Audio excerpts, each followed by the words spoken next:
gelin, yamanca kövreli yüreğim bugün.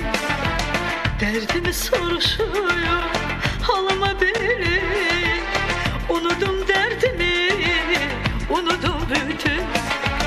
Bilmirəm dünyanın harasındasın, yoksa yeni dostlar arasındasın.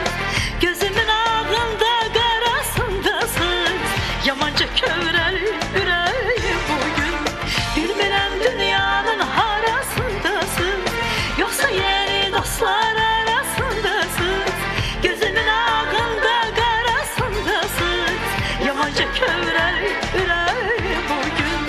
Gözümün ağında qarasındasın, yamanca kövrəli ürəyim bugün.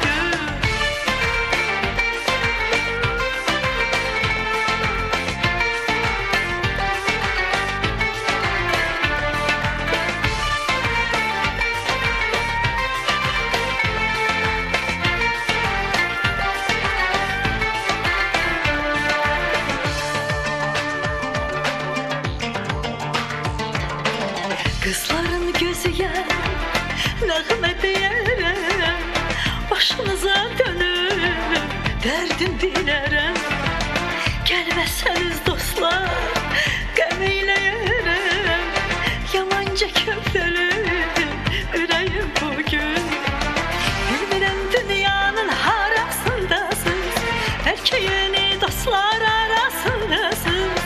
Gözümün ağında qarasındasınız, yamanca kövrəli ürəyim bugün. Bilmirəm dünyanın harasındasınız, yoksa yeni dostlar arasındasınız. Gözümün ağında qarasındasınız, yamanca kövrəli ürəyim bugün. Gözümün ağında qarasındasınız, yamanca kövrəli ürəyim bugün. Ürəyim darıxır sizdən ötəri, yolunuz düşəydi kaş üzü bəri. Hardasız, görünür dostların